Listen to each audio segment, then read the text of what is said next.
Welcome to the Battleground Chronicles World War II channel. Subscribe to our channel because every day we publish stories about the valor of American soldiers based on real events. Support us. Like our videos if you like what we do for you. The granite walls of Mauthausen concentration camp stood gray and imposing against the Austrian sky on the morning of May 5, 1945. For nearly 7 years, these walls had contained unimaginable horrors. A microcosm of the Nazi regime's systematic brutality. As dawn broke over the picturesque landscape of Upper Austria, few could have imagined that by sunset, the first cracks in this fortress of death would appear in the form of American tanks rolling toward the gates. Mauthausen was established in August 1938, shortly after Nazi Germany annexed Austria in the Anschluss. It was designated as a Category 3 camp, the harshest classification in the Nazi concentration camp system, meant for incorrigible political enemies of the Reich, who were marked for annihilation through labor.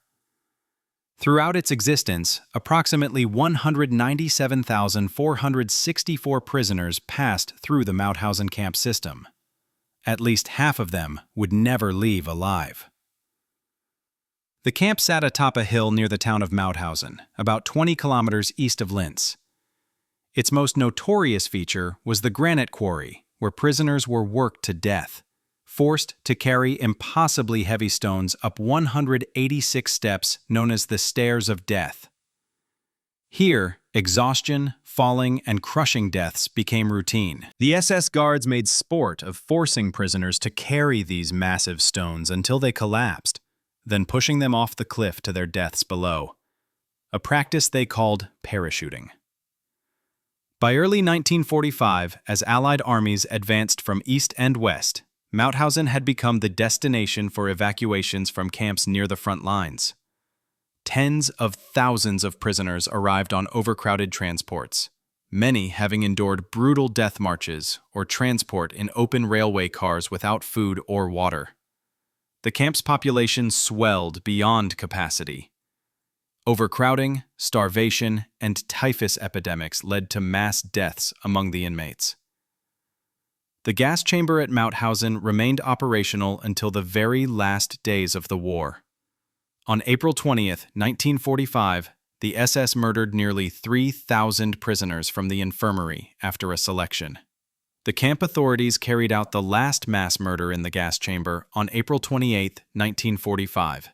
Killing 33 Austrian political opponents. As the Third Reich collapsed around them, the SS began to destroy evidence of their crimes.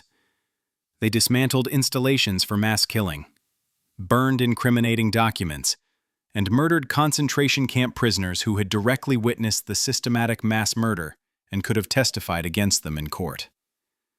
On May 3, 1945, with American forces approaching, the last members of the SS fled Mauthausen and its subcamps, leaving control to a unit of 50 Viennese firefighters who remained on the perimeter.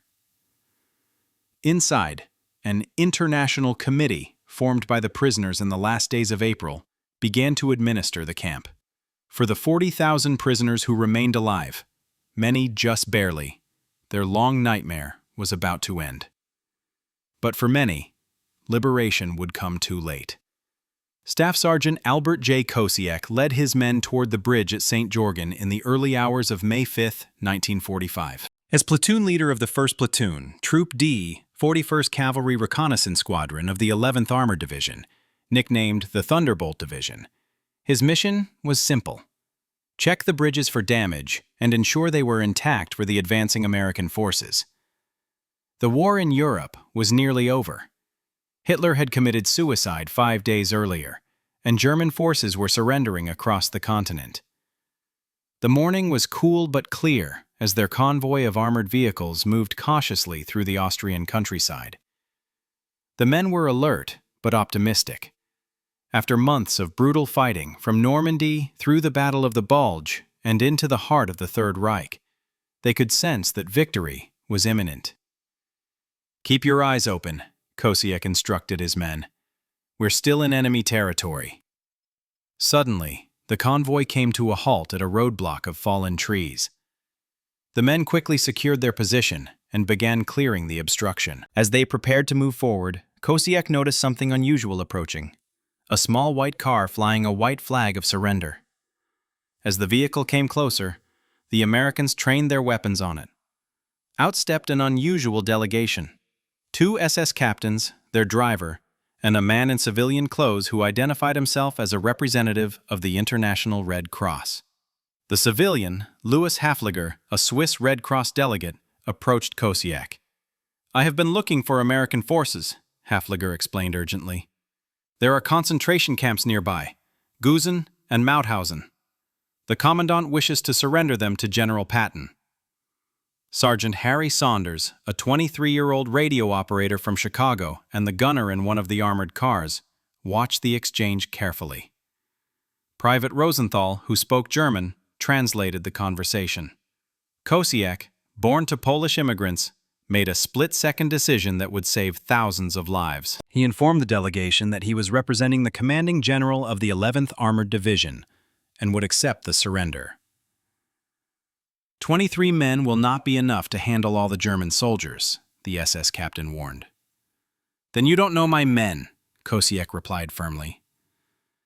In truth, Kosiek had no orders to liberate concentration camps. This was not part of their assigned mission. But faced with the opportunity to save prisoners and accept the surrender of SS guards, he couldn't refuse. Through field glasses, the Americans could see the camps in the distance. Knowing little about what they would find, Kosiek instructed his men to proceed with caution. They had no idea they were about to become the first Allied soldiers to witness the full horror of one of the Nazis' most brutal concentration camps. The small convoy of American vehicles wound its way through the village of St. Georgen. The local Austrians stopped and stared as the American forces passed. Some waved tentatively. Others quickly ducked inside their homes. The Americans eyed them warily, wondering how much these civilians knew about what had been happening in their backyard for the past 7 years. They first arrived at Gusen, a sub-camp of the Mauthausen complex, located about 6 kilometers from the main camp. The sight that greeted them was their first glimpse into the Nazi machinery of death. Behind the barbed wire fences and guard towers, skeletal figures in striped uniforms shuffled about or lay motionless on the ground. "My God," whispered one of the American soldiers, his face pale. The German guards stood at attention as the Americans approached, their gun muzzles pointed downward in surrender. Kosiek ordered his men to secure the area and disarm the guards, but they couldn't linger. They needed to reach the main camp at Mauthausen, where more guards were awaiting surrender. As the Americans approached the main Mauthausen camp, the true magnitude of the horror began to reveal itself. The camp stood imposingly on a hilltop, surrounded by high granite walls. Before they even reached the gates, they could smell the stench of death and disease. "The smell," recalled Sergeant Saunders later. "You never forget that smell." What the Americans couldn't yet see was that inside those walls, approximately 40,000 prisoners from over 30 nations were still alive, many just barely. They had survived years of torture, starvation, disease, and witnessing the systematic murder of their fellow inmates. Among them was a single American officer, Lieutenant Jack Taylor of the Office of Strategic Services, OSS, who had been captured on a mission behind enemy lines and imprisoned at Mauthausen since April 1, 1945. As word spread through the camp that American forces had arrived, a wave of excitement passed through the prisoners who still had the strength to comprehend what was happening. After years of brutality and hopelessness, liberation was finally at hand. The 23 American soldiers of Sergeant Kosiek's platoon approached the main gate of Mauthausen with weapons ready, not knowing what resistance they might encounter. They were about to come face to face with one of the most notorious death camps in Nazi Germany's vast network of terror. As Sergeant Kosiek's platoon approached the main gate of Mauthausen, they were met by a mob of skeletal prisoners. Those who still had the strength had rushed toward the Americans, their emaciated arms reaching out in desperate joy. Sergeant Kosiek addressed the crowd in his native Polish. Those who understood cheered after each sentence, Private Rosenthal spoke to others in German and Hebrew, while another soldier communicated with Spanish prisoners. Gradually, the message spread through the polyglot crowd. They were free. The sight that confronted the Americans was beyond anything they had prepared for. Thousands of walking skeletons in striped uniforms or simply wrapped in blankets, some completely naked, staggered toward them. Others were too weak to move and simply stared with hollow eyes from where they lay. The live skeletons, the people that were in the camp, it was indescribable. It was such a shock, Sergeant Harry Saunders would later recall. George Sherman, a 19-year-old Jewish tank gunner from Brooklyn, was stunned by what he saw. The piles of bodies struck him most forcefully, along with these people walking around like God knows, skeletons and whatnot. Among those who approached the Americans was Lieutenant Jack Taylor, the only American prisoner in the camp. Despite his own severe malnourishment and illness, he made his way to greet his countrymen. "I'm Lieutenant Jack Taylor, United States Navy," he said to the astonished soldiers. "I was captured on a mission in December and brought here in April. This is an extermination camp, the worst in Germany." Taylor explained to the Americans that Mauthausen was not merely a prison or labor camp, but a site of systematic extermination. During his brief time there, he had witnessed daily deaths from starvation, disease, beatings, and outright murder. "They kill people here in 6 ways," Taylor told the shocked Americans. "By gas, by shooting, by beating with clubs, by exposure to cold, by starvation, and by pushing them off the quarry cliff." As Kosiek's men ventured deeper into the camp, the full scope of the horror became apparent. Bodies lay stacked like cordwood outside the crematorium, which had been working day and night, but couldn't keep pace with the death toll. Some buildings housed prisoners so sick and emaciated that they could barely be recognized as human. The Americans were now faced with a monumental humanitarian crisis. With only 23 men, they had neither the personnel nor supplies to adequately care for tens of thousands of starving, ill prisoners. Nevertheless, they promised the liberated inmates that more help would arrive soon. Medics, nurses, food, and medicine were on the way. That night, Sergeant Kosiek's platoon returned to their unit with Lieutenant Taylor and over 2,000 captured German guards. Their report would shock the American command and trigger one of the largest humanitarian relief operations of the war. On May 6, 1945, just 1 day after Sergeant Kosiek's platoon discovered Mauthausen, larger units of the 11th Armored Division returned to the camp with a more substantial force. What they found were scenes that would haunt them for the rest of their lives. Colonel Richard R. Zeibel was appointed to take command of the liberated camp. As he surveyed the situation, he realized the enormous challenge before him. Thousands of prisoners were in critical condition, dying even as liberation was underway. The camp had almost no food, medicine, or sanitary facilities. Disease was rampant, particularly typhus, which was killing hundreds daily. "We need field hospitals, and we need them now," Colonel Zeibel ordered. Within days, 2 U.S. Army field hospitals would be established to treat the survivors. Frank Hartzell, a 20-year-old technical sergeant with the 11th Armored Division, was among those who returned to Mauthausen on May 6th. "What I saw and experienced appalled me," he would later recall, the outrage staying with him for decades. The American liberators toured the facilities of death that the SS had tried to dismantle or conceal in their final days.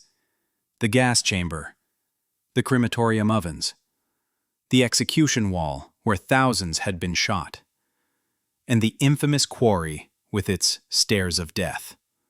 Major Franklin Lee Clark documented what he saw, taking photographs that would later serve as crucial evidence in war crimes trials.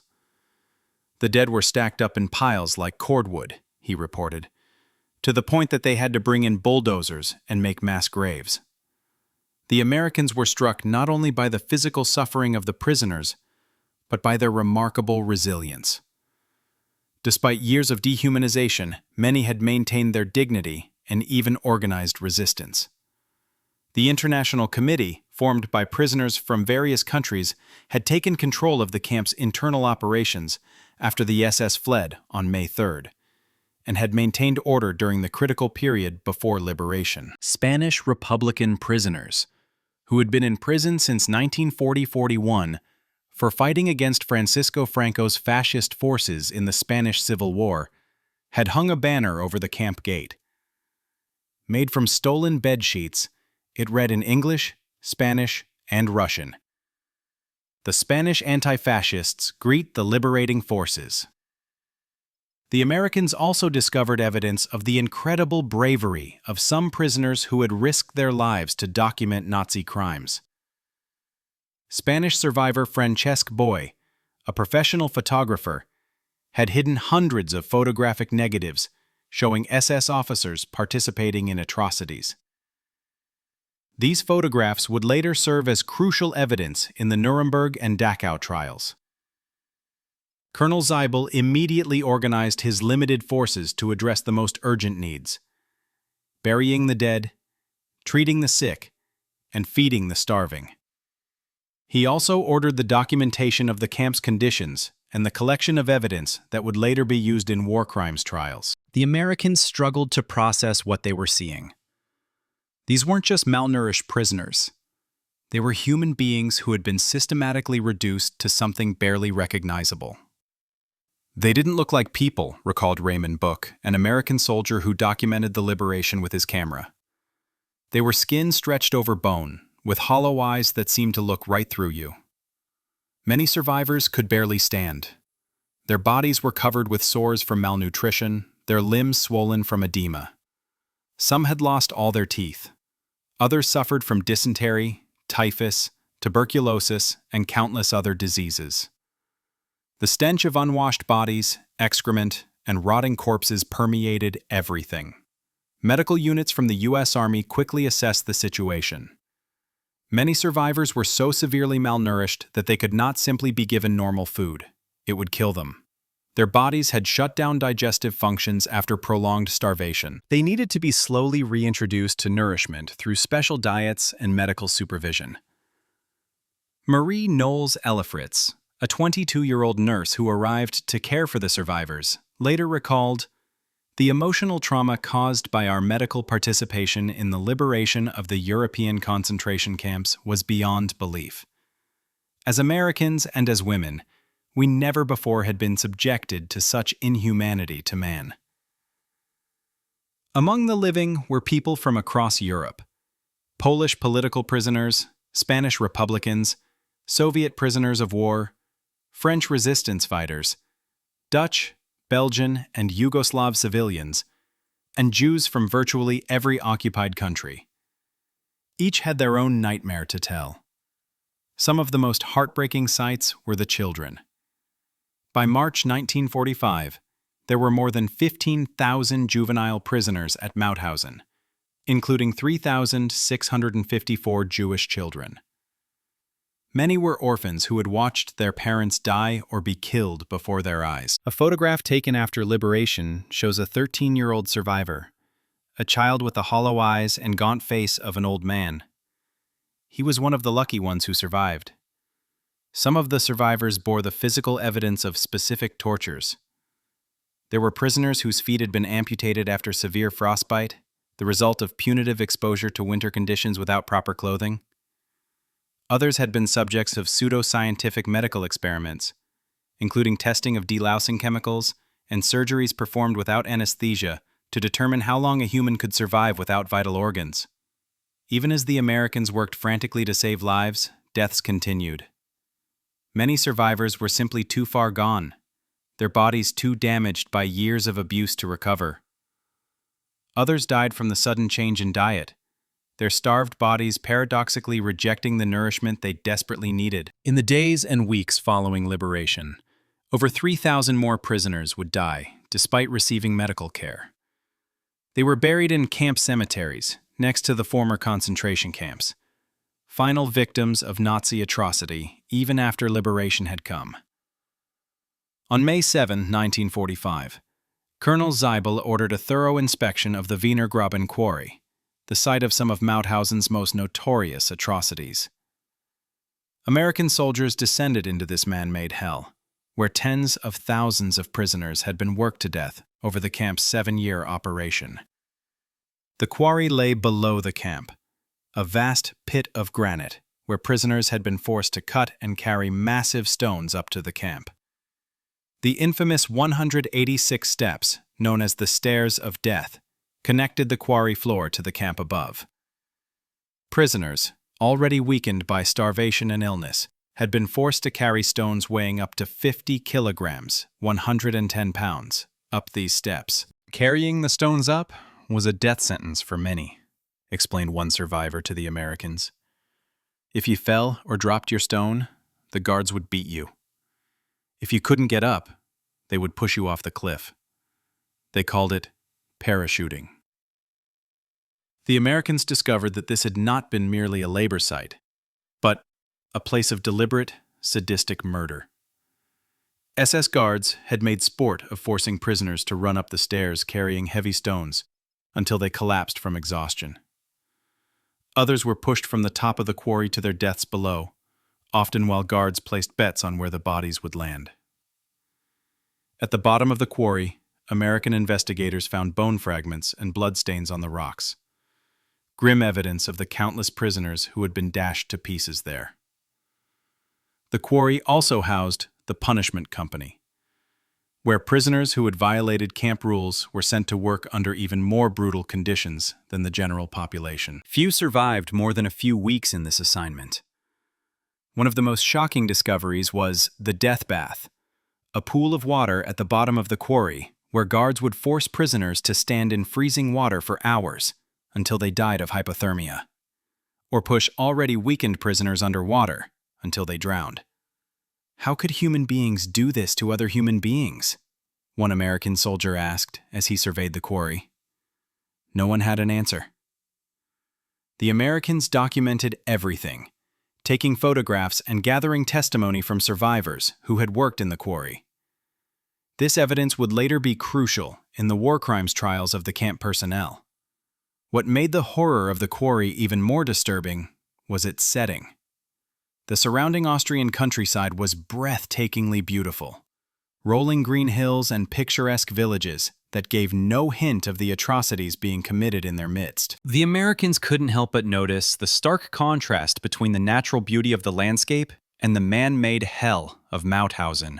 I remember thinking, one American liberator later recalled, how could something so evil exist in a place so beautiful? As the Americans worked to bring medical aid and food to the survivors, Lieutenant Jack Taylor provided crucial information about the camp's operations. Despite having been a prisoner for only 35 days, Taylor had meticulously documented everything he witnessed and had spoken with longer-term prisoners to understand the full scope of atrocities at Mauthausen. A film crew from the U.S. Army Signal Corps arrived shortly after liberation to document conditions at the camp. They recorded Lieutenant Taylor's testimony, which would later serve as evidence at the Nuremberg and Dachau trials. Standing among the survivors, still wearing his tattered prisoner uniform with the red triangle of a political prisoner, Taylor spoke directly to the camera. In October 44, I was the first Allied officer to drop onto Austria. I was captured December 1st by the Gestapo, severely beaten even though I was in uniform, and considered as a non-prisoner of war. I was taken to Vienna prison, where I was held for 4 months. Taylor explained how he had been transferred to Mauthausen when the Russians approached Vienna. When the Russians neared Vienna, I was taken to this Mauthausen concentration camp, an extermination camp, the worst in Germany, where we have been starving and beaten and killed. Fortunately, my turn hadn't come. He then revealed a shocking fact. He wasn't the only American who had been imprisoned at Mauthausen. Holding up military insignia and dog tags, he continued, 2 American officers at least have been executed here. Here is the insignia of one, a U.S. naval officer, and here is his dog tag. Here is the Army officer, executed by gas in this camp. Taylor described in clinical detail the methods of execution employed at Mauthausen. They killed people in 5 or 6 ways: by gas, by shooting, by beating, that is, beating with clubs, by exposure, that is, standing out in the snow, naked, for 48 hours and having cold water put on them, thrown on them in the middle of winter, starvation, dogs, and pushing over a 100-foot cliff. He explained that Mauthausen wasn't just any concentration camp, but a Category 3 camp specifically designed for the incorrigible political enemies of the Reich, where prisoners were meant to be worked to death in the quarry or executed outright. Taylor had survived several close calls with death. He had been scheduled for execution multiple times, but was saved through the intervention of fellow prisoners who had risked their lives to protect him, knowing he could bear witness to the world if he survived. His testimony provided the Americans with crucial information about the camp's organization, the identities of key SS personnel, and specific crimes committed. As an American military officer with training in intelligence gathering, Taylor's methodical documentation would prove invaluable in bringing the perpetrators to justice. On May 8, 1945, the day Nazi Germany officially surrendered, Colonel Zeibel faced an urgent public health crisis at Mauthausen. Hundreds of corpses lay unburied around the camp, posing a serious disease risk. The camp's crematorium, which had been working around the clock until the SS fled, could not possibly dispose of all the bodies. Zeibel made a decision that would force the local Austrian population to confront the atrocities that had occurred in their midst.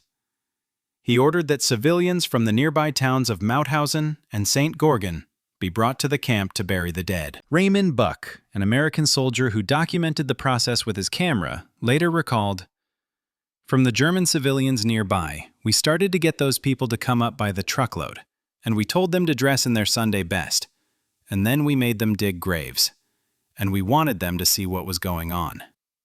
Dressed in their finest clothes, the Austrian civilians were brought face to face with the consequences of the Nazi regime they had supported, or at least tolerated.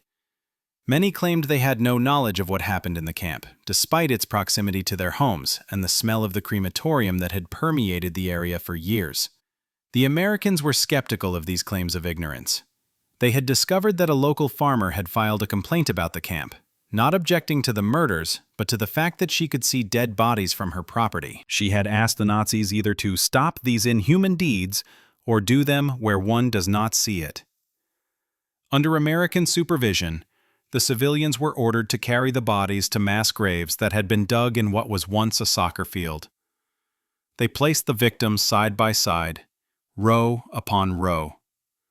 The bodies were so emaciated that 150 could fit in a single row. They were all skin and bones, Buch noted in his documentation. Some of the civilians wept as they performed this grim task. Others remained stoic, their faces unreadable. The Americans weren't sure if they were witnessing genuine remorse or merely shock at being forced to confront the reality of Nazi atrocities. Many of the bodies showed signs of specific tortures or execution methods: bullet holes in the back of the head, bruises from beatings, the blue-gray pallor of those who had died in the gas chamber, or the twisted limbs of those who had been pushed from the quarry cliff.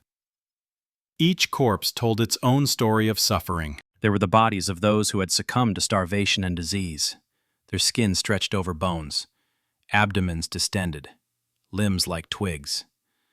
There were victims of the last wave of executions before liberation, prisoners the SS had killed to prevent them from testifying about camp conditions. And there were those who had died in just the past few days, their bodies too damaged by years of abuse to recover even with medical care. As the civilians performed their grim task, American photographers documented everything.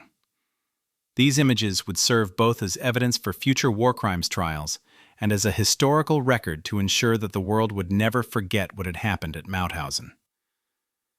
As medical care and food began to reach the survivors, some gained enough strength to share their stories with the American liberators. They spoke dozens of languages: Polish, Russian, French, Czech, Yiddish, Spanish, Italian, Dutch, and many others, requiring interpreters to communicate with the Americans.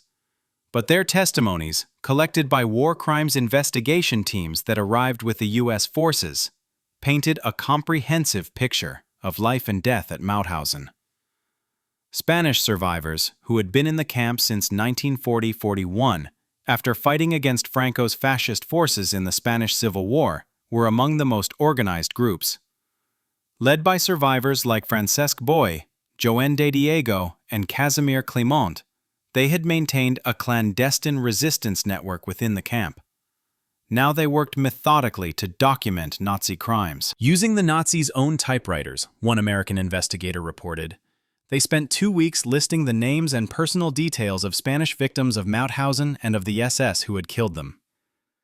Boy, who had worked in the camp's photography lab, provided Americans with hundreds of photographic negatives he had smuggled out at great personal risk.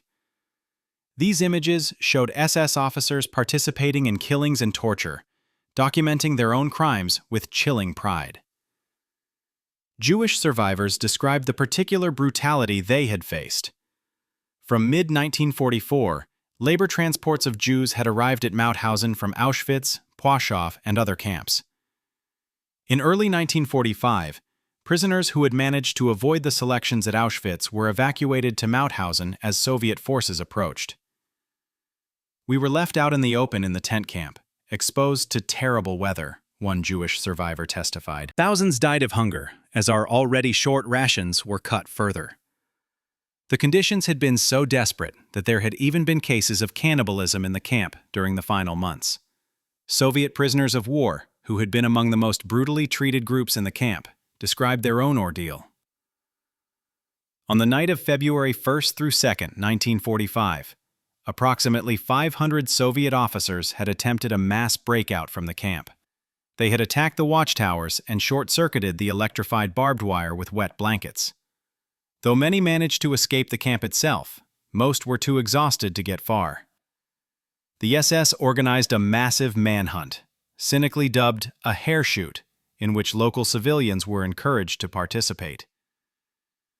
Nearly all the escapees were recaptured and killed. Women survivors, many of whom had been brought to Mauthausen from Ravensbrück and other camps in the final months of the war, described their own horrific experiences. Among them was Anka Kodrova, who had given birth to a daughter, Eva, at the camp on April 29, 1945, just days before liberation. Weighing only 3 pounds at birth, little Eva was one of the youngest survivors of the Holocaust. "I had been in camps for 3.5 years, Anka told the Americans. I was then on a horrendous train journey in open coal wagons for 17 days, and the shock of seeing the name Mauthausen at the station made me go into labor." Weighing just 5 stone, 70 pounds, when she gave birth, Anka believed she wouldn't have lasted much longer without liberation. She and Eva were among the very few survivors of their entire family. On May 16, 1945, as the process of caring for survivors and documenting Nazi crimes continued, a remarkable ceremony took place on the roll call square at Mauthausen. The members of the Prisoners' International Committee, representing survivors from across Europe, gathered to bid farewell to the Soviet prisoners who were preparing to return home. Standing where they had once been forced to stand for hours during brutal roll calls, often watching the execution of their fellow inmates, the survivors now raised their voices in freedom.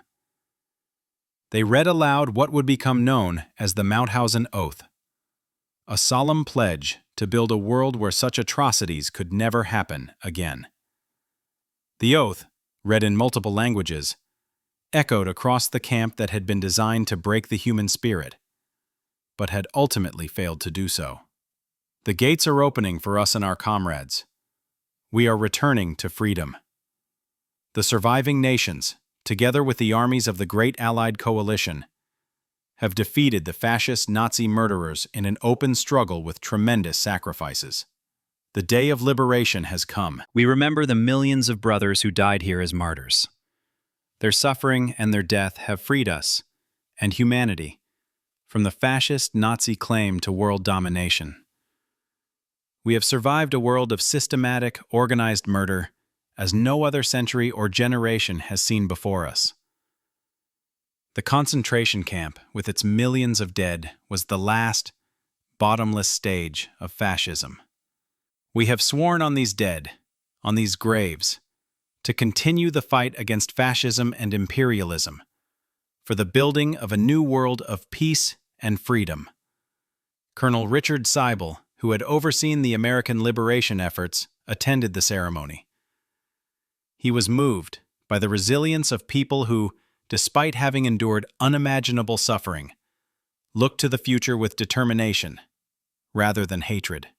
The survivors' commitment to justice rather than vengeance was evident in their methodical documentation of Nazi crimes. They understood that proper legal proceedings, not summary retribution, would best honor the memory of those who had perished. As the Soviet prisoners departed, other national groups began to prepare for their own journeys home. For many, however, home no longer existed. Jewish survivors often had no families or communities to return to. Political refugees from countries like Spain could not safely return to their fascist-controlled homeland. Displaced persons from Eastern Europe faced uncertain futures as the Iron Curtain began to descend. The Americans established support systems for these survivors, providing medical care, food, and temporary housing. But the psychological wounds of Mauthausen would never fully heal. As one survivor later wrote, "When I look through the window of my memories, I see nothing but tombstones." While medical teams worked to save as many survivors as possible, the War Crimes Investigation Team that had arrived with American forces began the painstaking process of gathering evidence for future trials. They collected testimonies, photographs, documents that prisoners had hidden from destruction, and physical evidence of the atrocities committed at Mauthausen. Lieutenant Jack Taylor, having regained some strength, played a crucial role in this process. As an OSS officer with intelligence training, he helped investigators understand the camp's command structure and identify key perpetrators. On May 23, 1945, American forces captured Franz Zierreis, the commandant of Mauthausen, from 1939 until liberation. He was found hiding in a mountain hut near Spittal am Pirn, Austria. During his attempted escape, Zierreis was shot in the abdomen and critically wounded. Before he died from his wounds a day or two later, Zierreis was interrogated by former prisoners and American investigators. His deathbed testimony, though self-serving in parts, provided valuable information about the operations of the camp and implicated higher Nazi officials. This testimony would later be presented at the Nuremberg trials. The investigators learned that Georg Bachmeier, the deputy commandant who had been directly responsible for much of the day-to-day brutality at Mauthausen, had chosen a different way to escape justice. On May 8, 1945, the day Germany surrendered, Bachmeier had shot his wife and 2 children before turning the gun on himself. The War Crimes Investigation Team established that approximately 197,464 prisoners had passed through the Mauthausen camp system between August 1938 and May 1945. At least 95,000 had died there, worked to death in the quarry, gassed, shot, beaten to death, starved, or killed through medical experiments. Over the following months, investigators would identify 61 former camp personnel and prisoner functionaries who had participated in the systematic murder and abuse of inmates at Mauthausen. These individuals would be brought to trial before an American military tribunal at Dachau, Germany, in what would become known as United States of America versus Hans Altfuldisch et al. Lieutenant Taylor would serve as a key witness in this trial, which began on March 29, 1946. His testimony, along with that of other survivors and the photographic evidence preserved by prisoners like Francesc Boix, would be damning for the defendants. The evidence gathered was so overwhelming that after only 6 weeks, the court found all 61 defendants guilty, concluding that there was sufficient evidence of death by shootings, gassings, hangings, and starvation to find every member of the camp personnel culpable. On May 13, 1946, the court sentenced 58 of the defendants to death and gave the other 3 life sentences. Later, 9 of the death sentences were reduced to life imprisonment.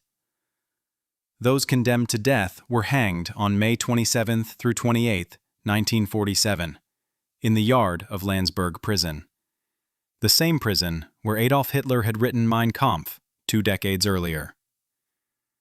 For the survivors, these trials represented a measure of justice, though no punishment could truly compensate for the suffering they had endured or bring back the dead. As one survivor later reflected, "After Mauthausen, I understood that justice is necessary, but it is always incomplete." Among the many stories of courage and survival at Mauthausen, one that particularly moved the American liberators was that of Lieutenant Jack Taylor. As the only American prisoner in the main camp, Taylor had endured and documented horrors that few of his countrymen could imagine. Born in 1908, Taylor had been an orthodontist in Hollywood, California before the war. When the United States entered World War II, he joined the Navy and was eventually recruited into the Office of Strategic Services, OSS, the precursor to the CIA. Taylor had been one of the first to join the OSS Maritime Unit, a forerunner of the Navy SEALs, earning him the informal title of the first Navy SEAL. After training and missions in the Mediterranean, Taylor had parachuted into Austria in October 1944 with a team of 3 Austrian volunteers on a secret intelligence mission. His mission was to gather information on German troop movements and installations, but after nearly 2 months behind enemy lines, Taylor was captured by the Gestapo on December 1, 1944. Despite being in uniform, he was not treated as a prisoner of war, but was severely beaten and imprisoned in Vienna. For 4 months, Taylor endured interrogation and mistreatment in the Gestapo prison.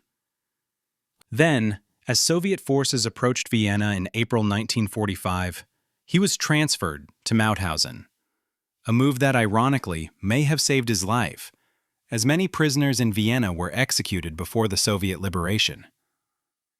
At Mauthausen, Taylor was processed as a political prisoner, not a POW, and forced to wear the red triangle that marked him as an enemy of the Reich. He was put to work in the camp, witnessing firsthand the daily horrors of Mauthausen during its final, desperate weeks.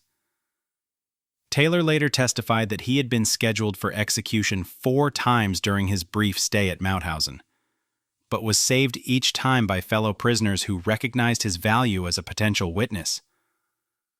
Once, a prisoner working in the camp's administrative office had seen Taylor's name on a list of those to be executed, removed the papers, and burned them. Another time, he had been saved just days before the scheduled execution by the arrival of American forces. Despite his own suffering, Taylor had meticulously gathered intelligence about the camp's operations, memorizing names, dates, and specific crimes. He formed connections with other prisoners, learning their stories and preserving their testimonies. After liberation, Taylor provided crucial evidence for war crimes trials at Nuremberg and Dachau. His testimony was credited as being among the most damning for the camp personnel at Mauthausen, leading to the conviction of all 61 defendants. For his service and sacrifice, Taylor received numerous decorations, including the Navy Cross, one of the highest honors bestowed for valor in combat. Yet after the war, Taylor struggled with what would now be recognized as post-traumatic stress disorder. The horrors he had witnessed at Mauthausen never left him. He returned to civilian life in California but continued to suffer from the psychological wounds of his captivity. On May 10, 1959, almost exactly 14 years after the liberation of Mauthausen, Jack Taylor died in the crash of a private light plane that he was piloting near his home in California. His OSS files remained classified until after his death, meaning that many of his countrymen never knew the full extent of his heroism and suffering. As May turned to June in 1945, the immediate crisis at Mauthausen began to stabilize. American medical units had stemmed the tide of deaths, though hundreds still died daily from diseases and the long-term effects of starvation and abuse. Now came the question of what would happen to the survivors. For many, the journey home would be long and difficult. Soviet prisoners of war, who had been among the first large groups to leave Mauthausen, faced an uncertain reception in Stalin's Russia, where POWs were often viewed with suspicion as potential collaborators or traitors. Jewish survivors often had nowhere to return to. Their homes had been seized, their communities destroyed, their families murdered. Many would spend years in displaced persons camps before eventually emigrating to Israel, the United States, or other countries willing to accept them. Political prisoners from Western European countries generally had the easiest path home. French, Belgian, and Dutch survivors were repatriated relatively quickly, though they too returned to countries devastated by war and occupation. The Spanish Republicans faced a particular dilemma.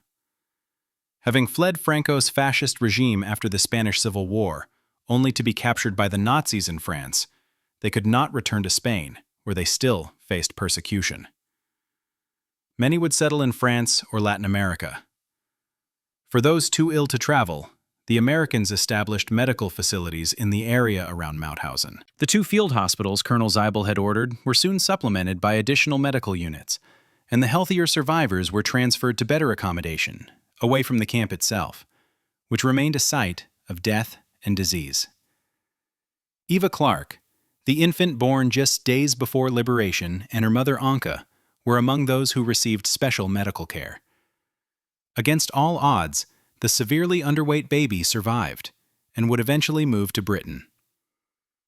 Over time, the Americans worked to transform Mauthausen from a death camp to a temporary home for displaced persons, and eventually to a memorial site that would preserve the memory of what had happened there. Survivor Marco Feingold, who had endured Auschwitz and other camps before arriving at Mauthausen, later recalled the strange mixture of emotions in those first weeks after liberation. We were free, but we were not yet truly alive. Our bodies were liberated, but our minds were still imprisoned by what we had experienced. And for many, the question remained: free to do what? Free to go where? When your entire world has been destroyed, freedom itself becomes a kind of burden. For those who had survived Mauthausen, physical recovery was only the beginning of a much longer healing process. The psychological scars, what would later be recognized as profound trauma, would never fully heal. Nightmares, anxiety, depression, and a deep sense of survivor's guilt would haunt many for the rest of their lives. Yet amid this trauma, there were also extraordinary examples of resilience.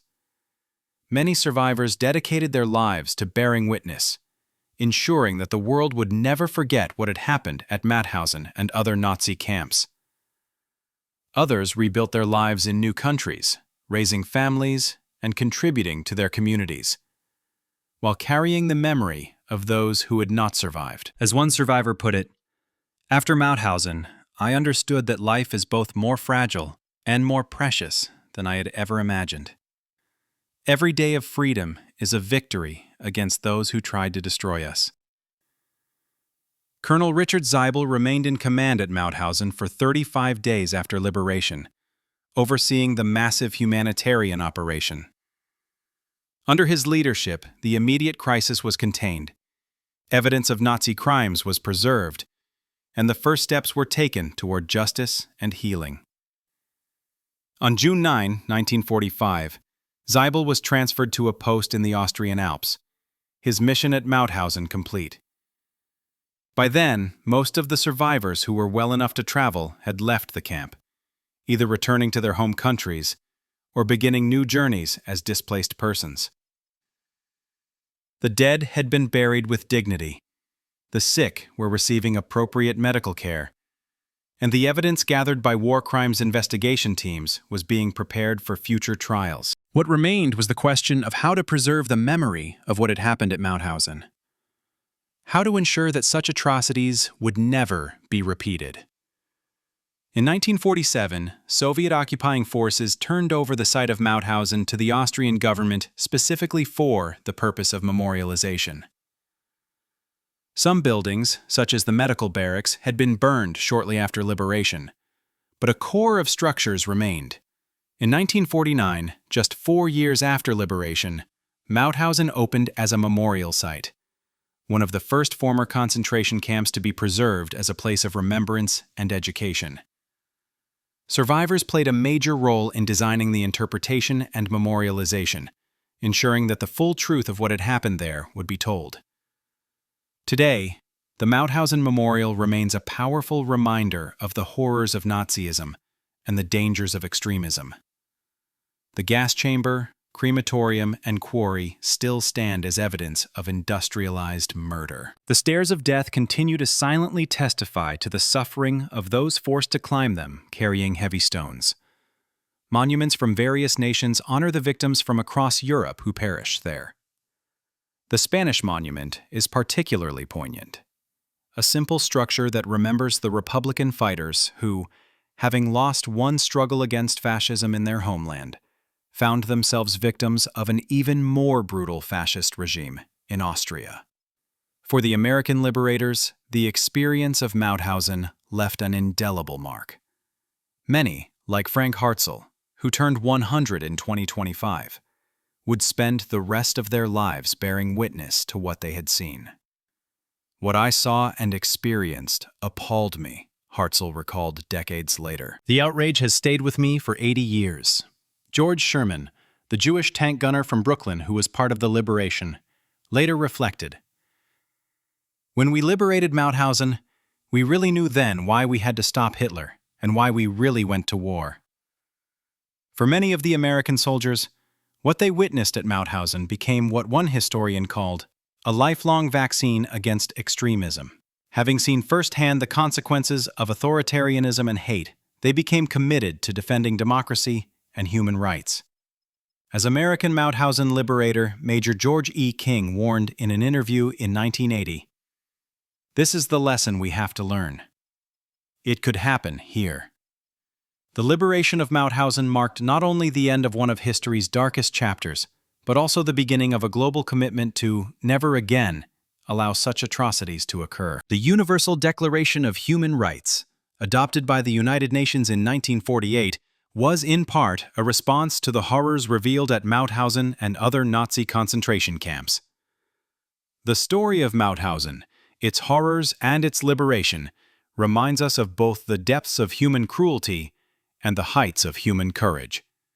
It stands as a warning about where hatred and extremism can lead, and as a testament to the resilience of those who survived against impossible odds. Today, the Mauthausen Memorial stands as a site of remembrance, education, and warning. More than 200,000 visitors come each year to bear witness to the atrocities committed there, and to honor the memory of those who suffered and died within its walls. The survivors are now almost all gone. The youngest were in their late teens when liberated. Those who were children in the camp are now in their 80s or 90s. Soon, there will be no living witnesses to what happened at Mauthausen. The burden of remembrance will pass entirely to subsequent generations. Eva Clark, the baby born at Mauthausen just days before liberation, has dedicated much of her life to sharing her family's story.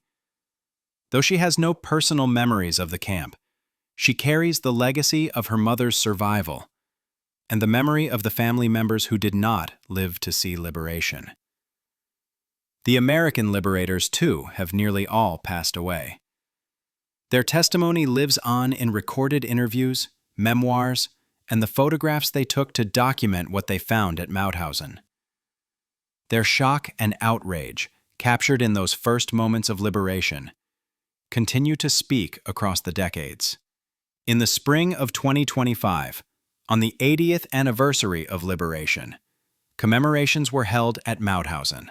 Among those present was Paul Kosiek, son of Staff Sergeant Albert J. Kosiek, who led the first American platoon to discover the camp. He played taps, the traditional military bugle call, in honor of his father's memory and all those who participated in the liberation. The Mauthausen Oath, first read by survivors in May 1945, continues to resonate. We've survived a world of systematic, organized murder as no other century or generation has seen before us. We have sworn on these dead, on these graves, to continue the fight against fascism and imperialism, for the building of a new world of peace and freedom. This oath is not merely historical. It is a living commitment. As extremism, authoritarianism, and hate again gain footholds in societies around the world, the memory of Mauthausen stands as both a warning and a call to action. The story of Mauthausen's liberation reminds us of the darkness humans are capable of creating, and the light that can penetrate even the most profound darkness. It is a story of horror, yes, but also of courage, resilience, and ultimately, hope. The final words belong to a survivor who, when asked many years after liberation what message Mauthausen should convey to future generations, replied simply, "Remember what happened here. Remember what humans did to other humans. And then choose to be human, truly human, in all that you do." Thank you for listening. If you are also proud of the bravery of our soldiers, subscribe to our channel so you don't miss out on new historical stories.